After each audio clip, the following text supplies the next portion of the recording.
बोले मन सुबह सा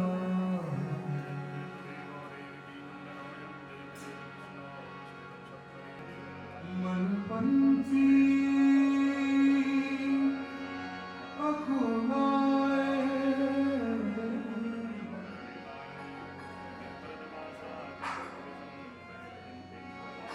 हो जाता है मनविंदा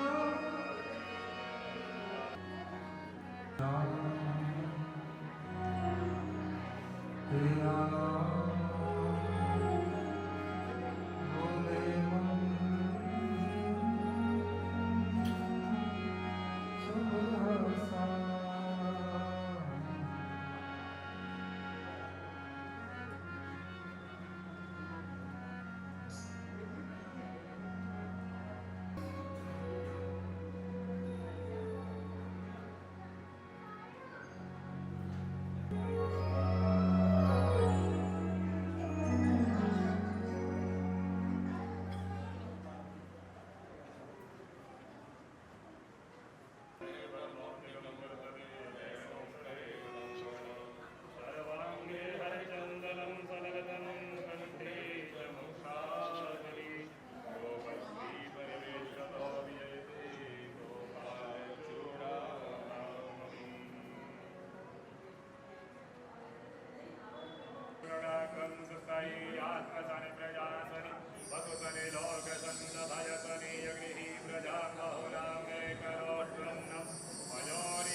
करुणावतारं संसारसारं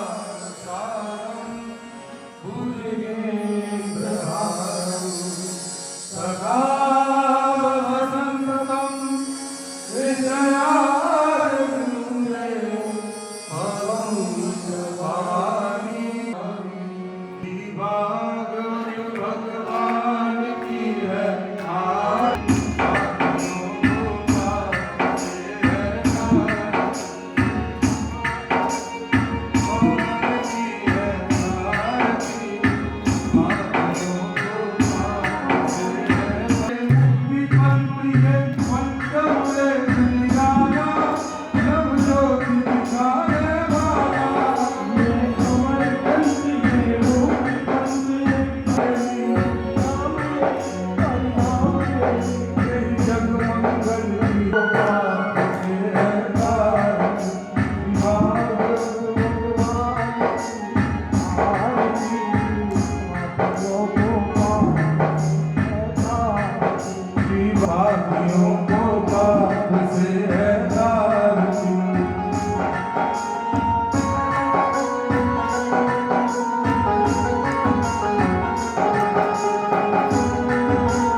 विघ्नेश्वराय वरदाय सुलभप्रियाय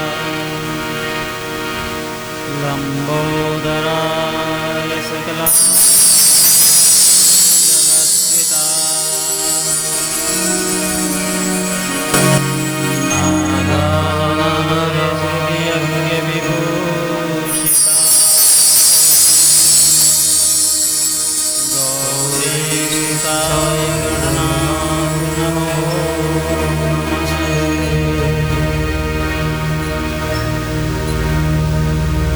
वक्रतुंड महाकाय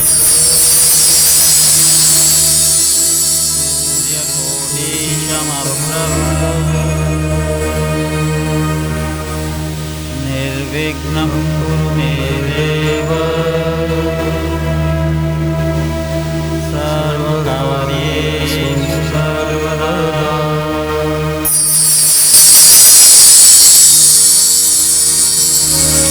या देवी सर्वभूतेषु मातृरूपेण संस्थिता नमस्तस्यै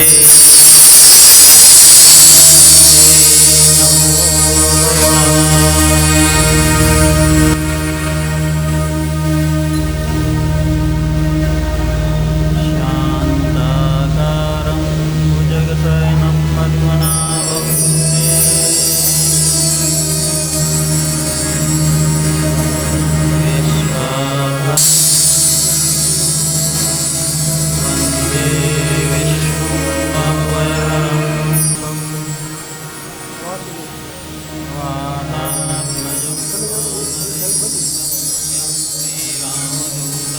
शरणं प्रपद्ये।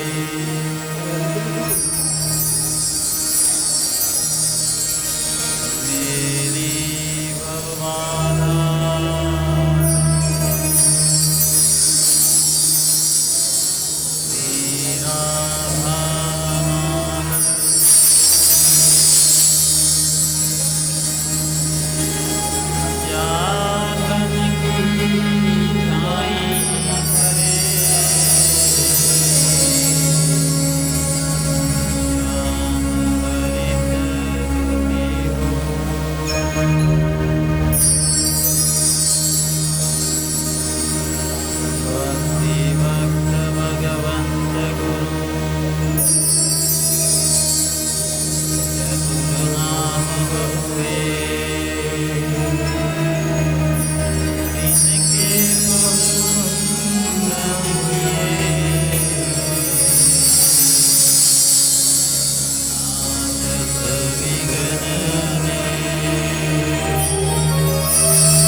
जन्म जन्म मोहे